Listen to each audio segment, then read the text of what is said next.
All right, what's going on, Giants fans? I wanted to make this video for the bye week. I actually wrote a blog about it, but I want to put it in video form for everyone and kind of just see where I stand on Daniel Jones, Jason Garrett, and their second year. I know it's been a weird year, the COVID, but I just want to bring some context to numbers and some things I've been hitting on that I think this offense should attack downfield more. We'll go through it all. But basically, the basis of this is, do the Giants attack the downfield enough? And when I say that, I took every Daniel Jones throw from this season and last season. I'm going to continue to update it every year, honestly, in every game. And two different categories. Plays that have 2+ routes that go 15+ yards. So 2 or more routes that go 15+ yards, and plays that don't. So plays that attack the downfield and plays that don't. Now, here's the thing. You can send Slayton deep, Ingram deep, and Tate deep on the same play. But if you hit Sterling Shepard on a slant, to me, that's attacking downfield. Just because you're not doesn't mean you're just throwing it downfield. That's attacking downfield. And then there's plays where there can be one go ball, and the rest is a slant, stick, and an out. And that's not attacking downfield. And you could throw it, and you could have a 60-yard touchdown pass. But to me, that's not a play that is attacking downfield. But anyways, we'll go through the stats and then kind of give you my opinion on it. So basically, here is the two different categories. So we got 2020 on this side, 2019 on this side. So in 2020, while the Giants have the 30th ranked scoring offense, plays with 2 15+ yard routes, there's been 108 total, 30% of the passing plays. Daniel Jones is completing 2 out of every 3, 66.7%, 945 yards, 3 touchdowns, 3 interceptions, 9.84 yards per attempt, 12 sacks at an 11% sack rate. I was blown away that this number was 67%, basically 67%, and higher than the quick game. Like I was blown away to see that, and I give Jason Garrett credit for that. That when they have attacked downfield, it's worked. I mean, look at that compared to 2019. That's an 8-point jump over that, or less than that, but basically an 8-point jump in percentage. And then plays without two routes going 15+ yards, 70% of the attempts, completing 62.2%, 5 touchdowns, 6 interceptions when I want to hit on, and then 4.94 yards per attempt, 18 sacks at a 7% sack rate. And you compare that to 2019, it's actually worse. In every category. Touchdowns, it's way worse. Interceptions, it's way worse. Sacks, it's way worse. Completion, like everything is worse in the quick game in 2020 compared to 2019, and then vice versa with the deeper stuff. And so basically, the Giants have been extremely efficient when they have attacked downfield. Hell, Daniel Jones has the best deep ball numbers in the NFL. I mean, he's completing 14 out of 24, 58% on balls that go 20+ air yards from the line of scrimmage, deep passing, 438 yards, 5 touchdowns, 0 interceptions on 18.25 yards per attempt. That's the best quarterback rating in the NFL doing that. The issue to me is that we're not doing it enough. We just simply are not doing it enough. Now, if you do it more, will it be as successful? No, it won't. But you just play the odds. You want to get deep chunk plays. Chunk plays are what gets you to the other side of the field and gets you points. And the Giants are the 30th ranked offense in the NFL. And this part where they're really good at, they're not doing. Now, part of that, like I said, is because we don't attack downfield. That when we do, it's more efficient. But we've seen last year. I mean, look at last year. I know the completion percentage is down 8 points, but the yards per attempt is only, it's a yard per play. A yard per play. So what it shows is that they were getting those plays. 12 touchdowns, 7 interceptions. So it's not going to be as efficient, but it gets you in the end zone. That's why we saw Daniel Jones have so many touchdowns in 2019. It's because the Giants and Pat Shurmur took shots. And honestly, the only game this year where the deep ball hasn't worked successfully or attacking downfield was Tampa. And it was not because of scheme. It was simply Daniel Jones missing. It was Daniel Jones missing and then making some really dumb decisions in that game. And like we said, the 2019 numbers on the quick game are better than 2020. I think that is one. It's just spacing. It's as simple as that. Spacing. There's a lot more space to maneuver, and Daniel Jones is better at reading things at a deep, intermediate, shallow. Where in this Garrett offense, it's really all predicated on pre-snap read. Like, hey, this is what they're showing pre-snap. We're going there. And if it's not there, And if everyone's breaking their routes at the same time, and it's against man coverage or a tight underneath coverage, it becomes difficult, and that's where there has been more turnovers in the quick game. So like I said, I want to sacrifice some completion percentage to get bigger plays. Get bigger plays. It opens up the short game. It just makes everything easier. And honestly, that's what Daniel Jones is the best at. And I think this Jason Garrett offense, it's my friend Dan Snyder, who does Big Blue Banter, works for CBS Sports. He says this Jason Garrett offense is designed to get 10 yards every 3 plays. And I kind of agree with that. I don't like that. I don't like that. And this isn't meant to bash Jason Garrett, but I don't like that. That's not how you are successful in the NFL. And it shows in our numbers. We're the 30th ranked scoring offense in the NFL. And you can talk to me about the last few weeks. It hasn't been much better, which we'll get to. And I look at an example for that to me is the Pittsburgh game. Remember that long drive that ended in an interception? That drive took so long, and it was quick. It was short plays, but they weren't even quick. And that's why when we talk about Daniel Jones turnovers, not every turnover is equal. Like those Bucs turnovers were unacceptable. That Pittsburgh turnover and that interception in the end zone, you don't want it. It's quote unquote unacceptable, but the mindset he has to try and make that play is the mindset that got him down the field and has got the Giants down the field in a lot of stuff. That mindset of hey, I have to make the play, because if he doesn't make the play, we punt from the 40 on that drive. Because he hung in there on 3/4 throws on that play and made stuff happen. Now, like you said, you got to clean it up, but that's what young QBs go through. That's what young aggressive QBs go through. Okay, you could be a QB who has a 70% completion percentage, but you're never moving the ball downfield. Granted, the Giants aren't moving the ball downfield either way right now. And the idea that it limits turnovers, I don't really buy to that. Like this quick game is to limit his turnovers. It's not working. Let's look at this. 5 interceptions versus 6 interceptions in the quick game. So in 2019, he had 5 interceptions on the plays that had less than 2 15-plus yard routes.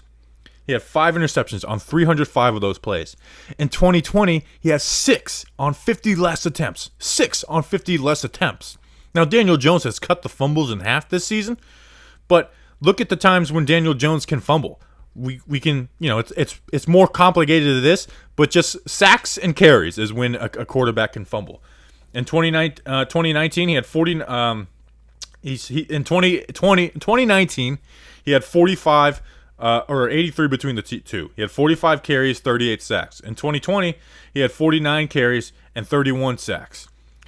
That's 83 to 80 carries, and then the fumbles have been cut in half. So he has gotten better at the fumbles. Now, like I said, the quick game does help against that in the pass game because, they might be susceptible to more sacks.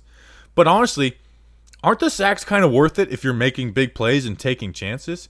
Like I said, the turnovers, it has not helped. The quick game has honestly made the turnovers worse. It's just made the turnovers, similar with less touchdowns. That's what this quick hitting pre-snap offense, because it's hey, if you got to diagnose it pre-snap on these stick plays, and if it's not there, you're forcing the ball. Teams are jumping on it. There's more space. When a Evan Ingram does drop the ball and pops it up, there's more players around. It's leading to more turnovers. And that's not the way we should use an Evan Ingram. We shouldn't be using Evan Ingram on consistently 5-yard sticks. Now, that has gotten better the last few weeks, so I give Jason Garrett credit on that. But that's not who Daniel Jones is as a quarterback.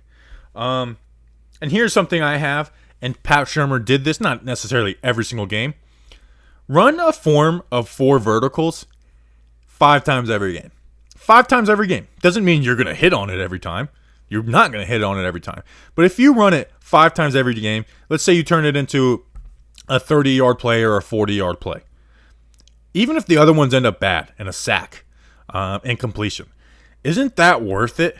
Isn't that worth it? 8 yards at an attempt? And that's lowballing. That's saying one time it works. And it makes everything easier underneath. The Giants face the 5th highest single high safety rate in the NFL. This actually came before the Eagles game. But the Eagles play so much single high that if anything, it became more. The 5th highest in the NFL. What does that mean?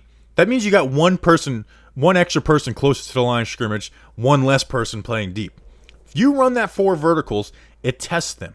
So if they're playing that single high, Well, guess what? Remember that touchdown, that 50-yard pass to Austin Mack? That wasn't Austin Mack being good. Now, granted, it was a good route by him, but that was us throwing 4 guys deep. They were playing a cover 3, the single high safety. That's one less guy to cover on the wide receivers. Now, what happens if they do a cover 3 match? This is nerdy. The next 15 seconds, ignore it. Cover 3 match. Well, then you put the running back. You fan the running back out to that same side that the match is, and that check down is now wide open. So what happens? To negate that, teams will run 2 high safeties. Guess what? That makes running the ball easier. That makes throwing the ball underneath easier, like the Giants had in 2019, where James was better at that. That makes it just makes everything easier, and you're taking shots at chunk plays, which the Giants have not gotten this year. The Giants have not gotten those chunk plays, and it's why Jones doesn't have the touchdowns. So colleges do it like 15 times a game. 5 times a game in the NFL is not asking much, and Pat Shurmur did it. This isn't meant to be a Pat Shurmur love fest, but he did do that, and he's the guy who wanted Jones, and I thought played to Jones' strengths, even through mistakes. Let's see. Okay, now the offense has looked better. The Giants have looked better the last few weeks. This is where I will give Jones and Garrett credit. Jones is getting this offense better. It started out slow, but he has been getting this offense better. And if you look, we can pull it up. Let's see. Okay. Whoops. The last 3 games. Let's look at this. So you got this is the without 2 routes going downfield. 58%, 56%, 52, 63, 57, 64, 62. Not good. Some okay weeks in there, but not good. The last 3 weeks versus the Bucs, completing 66% of his passes. Against Washington, 68%. Against the Eagles, 77%. So they've been mastering it the last few weeks. The reason they didn't win against Tampa is because the reason they didn't do it against Tampa was because Jones didn't hit the downfield attacks like he did every other game in the year. But he has been getting better at it, and it's worked pretty well. So I will give them credit that Jones is getting this offense a little he's starting to get this offense better. Now, here's the issue, though, with that.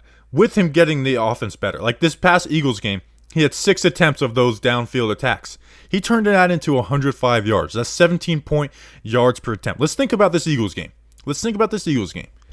Those six attempts, he turned that into 105 yards, 17.5 yards per attempt. That's the best of the year by far. But Daniel Jones didn't have any turnovers. Guess what, guys? Daniel Jones is going to have turnovers. He will have turnovers, okay? It's going to happen. You can't expect him to not have turnovers every game. The running game was working well. The quick game was the best, completing 77%. And we put up 27 points. 27 points with everything going well. I get we controlled the clock a little bit, but really, when did the Giants score? On a 34-yard Daniel Jones run. At the end of the start the second half. Deep ball to Sterling Shepard, deep ball to Golden Tate, and then it's like, okay, now we're down the red zone, and we'll be able to pound it in. So it still was on the back of those big plays, and you can't expect them to be perfect on those every week. That's why you run them at a more frequent level. Your completion percentage goes down, but guess what? You're getting more total yards and getting to the other side of the field, and I think that's what this offense is capable of. Like I said, he's not going to play perfect. He's going to have turnovers, and the running game's not going to be there every week. You can't rely on that every week to win in the NFL and to score 27 points. And like I said, the last 4 weeks where we feel like the offenses look better, that would rank them 24th in the NFL in scoring offense. So is that really the progress we're looking for? And I know there's going to be some talking points. Well, guess what, Bobby? It was a weird offseason. It's a new scheme. It's a new system. So there's a lot of other new coaches in the league. They all are ranking higher than us in scoring. We're the 30th ranked scoring offense in the NFL. Only the Jets and Bears are below us. I can't accept that. I just can't accept that. There's a lot of new coaches out there. There's a lot of new QBs, and they're doing a lot better than that. I just don't accept that. Rookies as well. New offensive coordinators, and they're doing a lot better than that. And like the whole sacks idea. Are we really worried about sacks? Well, guess what? With this system, we still are like the second highest sack team in the NFL. Daniel Jones is the most pressured QB in the NFL. So this whole idea is to stop sacks. Well, guess what? We're still dealing with them. And Jones is only his time to throw has only gotten better by like 0.07 seconds on the season. It's been better the last few weeks, But you can't expect him to be quick trigger. That's not who he is. He's a guy who likes to hold on to the ball. Does he need to get the ball out of the faster at sometimes? Yes. But overall, he's a guy who likes to go downfield. So why not play to his strengths? That's the basis of this. Play to Daniel Jones' strengths. Whether you think the guy is the guy or not, why not play to his strengths? Why are we playing afraid of his weaknesses and only making his weaknesses stronger? The turnovers in the quick game is worse than it was with Shurmur. And guess what? We've taken a QB who was on pace to set the rookie touchdown record, 2 touchdowns a game. And please don't come at me and say those are cheap touchdowns or garbage time touchdowns. There was no garbage time touchdowns. Maybe one versus Detroit, and even then, they were within an onside kick of being down 5 with over a minute left and having the ball if they recover an onside kick. So there was no garbage time score points for Daniel Jones in 2019. But we've taken that guy, and now he has 8 touchdowns in 10 games. That's pathetic. That, to me, I just can't accept that. That's not what you get out of the 6th overall pick. And I won't accept that out of the 6th overall pick. And I won't accept that out of the offensive coordinator to play into that game. You take shots, that's how you win. We cannot plan on our offense being perfect every single week. One, we don't even have the talent to do that anyways. Congrats, we beat the Eagles in Washington. I love that. But we can't beat these Seattle teams, Arizona teams, by playing it safe. You have to take chances to win in the NFL in 2020. Maybe we sneak in and win the NFC East. But at the end of the day, we still are 3-7. I know I'm being a Debbie Downer right now, but isn't this supposed to be about the QB? Isn't that what this year is supposed to be about, is developing the QB, playing to his strengths? Now, can Jason Garrett continue to play to Daniel Jones' strengths, get better at that, use Evan Ingram the right way compared to the first 7 games where he was trying to use him like Jason Witten, which blows my mind that we tried to do that? Would a new wide receiver in 2021 help? Yes. Yes, it all would. And that's the hope for Giants fans. Because you don't want to fire Jason Garrett. You don't. You don't want to move on from Jason Garrett. You want this to work. But here's my thing. I don't want Jason Garrett here. If your only point for Jason Garrett is that, well, if you don't want Daniel Jones to have a 3rd offensive coordinator in 3 years, then that's a bad argument. Because then we should have kept Pat Shurmur if that's the case. And I don't think we should. And I love Joe Judge. I'm glad Joe Judge is here. And I believe Joe Judge will make the right decision, whatever that is at the end of the season. And we saw him make the tough decision with Colombo. He will make the right decision with the only guy he has no ties to in Jason Garrett. That it seems like ownership put on him. I don't know if that happened, but it doesn't just seem like that. Doesn't it seem like that? And now there's bad blood with the one guy that Garrett hired in Colombo. So, like I said, this isn't meant to bash Garrett. This isn't meant to bash Jones. This is just showing you like what this offense can be capable of and what Daniel Jones can be capable of. Is it okay for me to hold them to a higher standard? That's my whole thing. I hold Daniel Jones to a higher standard, but I hold Jason Garrett to let him play to that higher standard. Because this year, he hasn't been able to play to that higher standard. We haven't been able to take the shots because they're just not there. And honestly, teams have been begging it. Like, I was so happy that Darius Slayton 40-yard catch versus the Eagles at the end of the game. They were begging us to throw that ball. They were begging us. They put everybody up at the line of scrimmage and begging us because they didn't think we would. They really didn't think we would. They thought we'd hand it off and try and drain clock. Good on Jones for audibling out and throwing that ball to Slayton. Be aggressive. Okay, I get that we're 3-7. I get that we're right in the division race, but be aggressive. It's about the quarterback. This is what this year is supposed to be about, the quarterback. It's about the whole team. But let's play to this guy's strengths. And to me, that's attacking downfield. Okay? He's gotten better. He's gotten better. This is worse. These 2020 numbers are worse than the 2019 numbers. Sophomore year, worse. Interceptions at a higher rate. Sacks at a higher rate. It's not working the way they wanted to.